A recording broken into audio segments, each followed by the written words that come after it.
How's it going? Welcome back, it's Jonathan. Okay, so in this video we are moving on to round number 2 of this whole esoteric trading strategy. How do I get rid of this? Go away, please.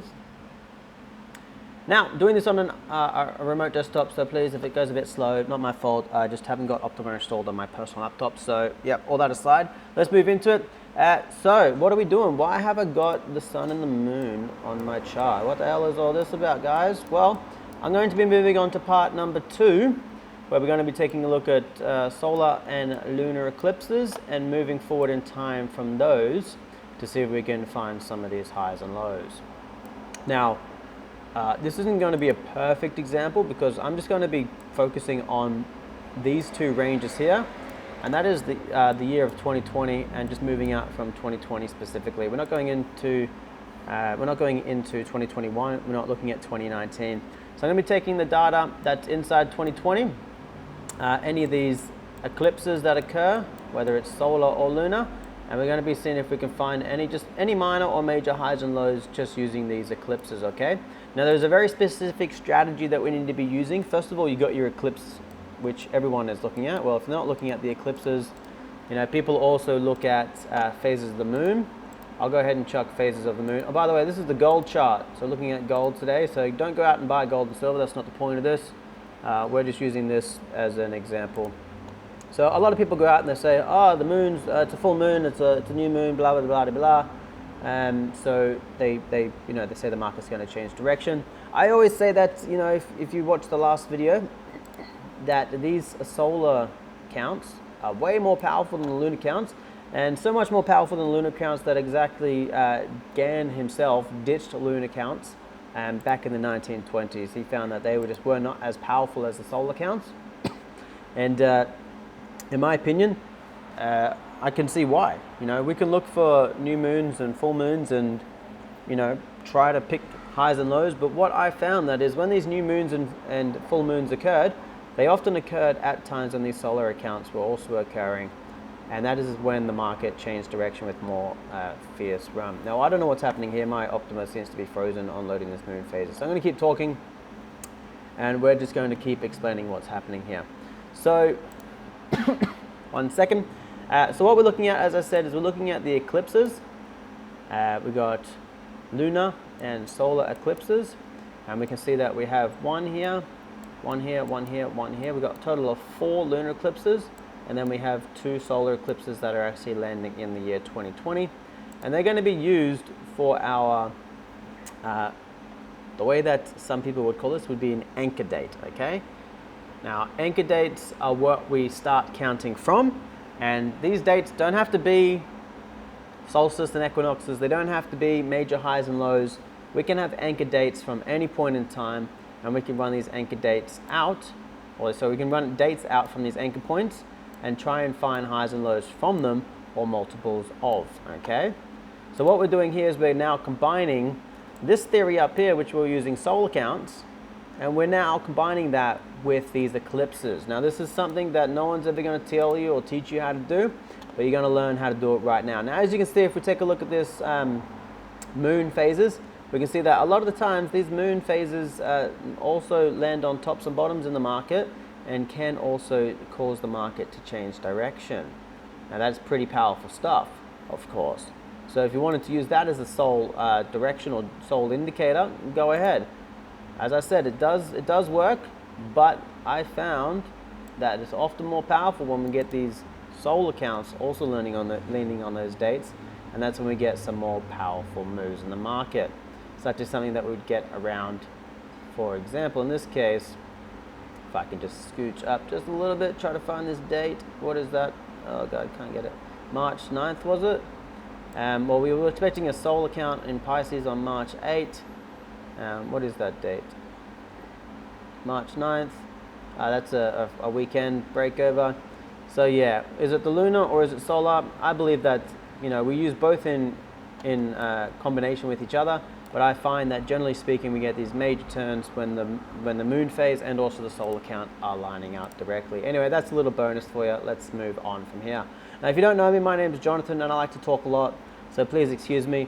but I like to go into the realm of WD Gann, market forecasting, and I like to specialize in Astrofinance. Okay, now that just means we're looking at different ways to gauge highs and lows in the market, and that's primarily based on the theory or the science that there's always a reason for a top and a bottom. Where you're looking at Fibonacci or whatnot, those are tops and bottoms based on price. In this instance, we're using Astro because we're looking at time, and if we think anything about time, you know, we have 24 hours in a day. What are we doing? Well, we're counting our revolution around the sun. So it always relates back to the Astro aspect. Now, I'm not saying that this is some sort of hoo-ha or esoteric field. Well, actually, it is esoteric, but it's not like, you know, kooky or wizardry. No, we're just looking at the science behind it, okay? So we're going to start off by looking at our first eclipse, which was Jan 10th. That occurred right here. Down the bottom, we have Jan 10th. And all we're going to be doing now is counting forward in time, trying to find April 9th, July 8th, October 6th, Jan 4th, which are 90, 180, 270, 360 solar degrees into the future, okay? So let's use our first count, and let's move out in time and try to find April 9th. Now, April 9th is obviously after March here. We have April 9th, this low here, roughly. So let's go ahead and what was it, symbol I think we used last time. So this change of trend occurred. I believe that's a direct hit for a market direction change on April 9th. Let's go to July 8th. Let's move out. Let's see what happened on July 8th. There we go, July 8th was a top in the market. Now I'm going to be showing you things no one else is going to be showing you. Why? Because they don't know how to use it, okay? So October 6th. If you want to learn this Astro side of stuff, you can learn from many people, myself included. And we'll show you how to use this. I believe this is the 6th here. Boom, market moves down on the 6th. January 4th, unfortunately that's in the new year, so we're going to ignore it because we're going to be focusing just on 2020. We want to see what these eclipses for 2020 have given us. So the next one, September 19th. Now obviously if I was to do this, if I wanted to get all the dates for 2020, I would be looking at 2019, finding all these dates that move into 2020 and using them. Okay, so again we're looking for the 90-degree count off of June 21, that's September 19th. Let's see where September 19th takes us. It's a bit of a weekend one here, so this one's going to have to land on a blue, unfortunately. I believe this is market moving up and then it smashed down. Boom, that gets a blue. December 18th, so all the way out here somewhere. 16, 17. Well, we got a bit of an inside bar there, so I'm going to have to mark this top here as a blue. Didn't really give us what we wanted, but you know. October 3, excuse the coughing. October 3, okay. October 5, well that's very close to our October 6th date. So that's probably why we had some congestion right here. I don't really see anything happening here. I think it was a weekend, so we're getting a blue. Unfortunately moving into Jan, and therefore there we go. So what I will do now, just you know, just out of the interest of this video, I will move into the start of Jan out to about March, get some of these extra dates on the chart. So we'll move first for Jan 4th.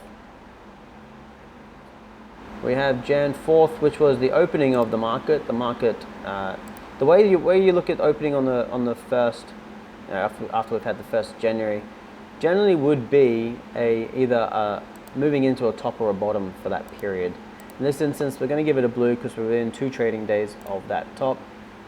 The next one is Jan 1. There was no Jan 1, unfortunately, so we had 2 time counts occurring on the 4th. Looks like we're moving out to February 28th. Let's move forward into February. We're looking for 28th. Boom, boom, boom, and we have nothing because we had a weekend. What a shame. We had a slight market reversal here after the 26th into the weekend before the market started to move low again. After the 28th, I believe that we have March 14. Let's see where March 14 takes us. a weekend here, so it gets another blue at this low here. Then we had March 19th. Unfortunately, we get a blue on this top here because the market topped out just 1 day prior. Be good if we could get some direct hits, but we're not getting it at the moment. After the 19th, I think we have April the 1st. Let's go out to April, see where that is. So the 31st was actually the low, not the 1st, so that unfortunately gives us another blue. I'd like to get direct hits, but we're not getting them at the moment. We're getting within one trading day. Look, it's not the end of the world, but it's not ideal for this example. April 1st, I might be missing them, but I think we now are into May 29th perhaps. We're looking for May 29. I think we're 1 day off, or maybe 2 days off the top, so we'll squeeze this in. What is that? Let me just check if it's a Friday sort of turnover. This here, Friday, Monday, okay. So 1 day off that top. We also had a lunar eclipse and a solar eclipse either side of these solar counts. After that we have June 12. Let's see where June 12 takes us. We had that weekend right here. Another topping pattern. You see the market's moving up, into that date, and then down. And then we'll finalize it with this June 30th count. We'll see where that takes us, okay? June 30th is this low here. It looks like a perfect hit if we get 30 days. 1 day off the low, not a problem. I'm happy to give that one a green. So that there, my friends, is using lunar and solar eclipses, counting forward in time based on the sun. Again, we're not counting forward 180 calendar days. No. We're counting forward based on the sun's position around the zodiac, geocentric wise, 180 degrees to find dates. Now, we could use this in combination with our solar counts to get more accurate, more confirmation of these dates. But I wanted to show you, just keep showing you, this is how we use time cycle analysis, time theory, astroscience, whatever you want to call it, in the financial markets. I did this on gold this time. You can do it in any market you want. Just go ahead and find these, I should say, vibration, if you want to, talk like Gann. But in essence, we want to just find out which cycle is working. In this instance for gold, I found that 90, 180, 270, 360 was perfectly fine for gold. Gann would also go through and look at the 45-degree angle, the 144, which is your 12 by 12. Maybe 270, oh, you got 270 here, sorry. 240 being one of the trines. Yeah, there's different angles we'll be looking at, but these are the ones that I found that worked on gold. Again, we're not buying or selling derivatives of gold. If you ever buy or sell gold, you look for the physical asset. It's an unregulated market. I don't want to get in trouble for anything here. But this is how we use this sort of financial model to pinpoint highs and lows. And you can just see, as we scroll back, just these sort of just highs and lows that we're able to pinpoint in this time. Now, one thing that I always say is bottoms are good, tops are bad if you're long, and tops are good and bottoms are bad if you are short. So when you get these hits and you get a lot of them on the tops, that generally tells you that the market's topping out and it's going to fall lower. And when you start getting these hits on the bottom, it tells you the market's likely to reverse from here. Then you start getting the hits on the top and it tells you the market's likely to fall lower. Again, that is another science that I believe I'm the one that had realized. So if you see anyone else talking about this, you direct them back to my channel because that's where they got this from. But this is how I use it. This is how I want you to, start viewing the markets. If you want to join us in our back end, yes, I'll do a little promotion from our sponsor. Yes, your sponsor today is Jonathan Evans. If you want to join us in the back end and learn more about this sort of stuff, we've got the ChatGPT prompts, we've got the Bing AI prompts. We're still developing a ton of these, but this is going to save you a lot of time. And all you need to do is just pop in the year that you're looking for, and you're going to be able to get these dates pre-calculated by these AI robots. Something that would have taken us in the past several hours to do, try and move around the zodiac, as I told you, find these solar counts, and actually pinpoint these dates. But now we can do it very simply, and I give you all the prompts, I show you how to do it, and yeah, it's relatively cheap to join us. So if this is something that you want to do, something you want to learn, feel free. Anyway, that's all I got for this video, and I'll talk to you soon.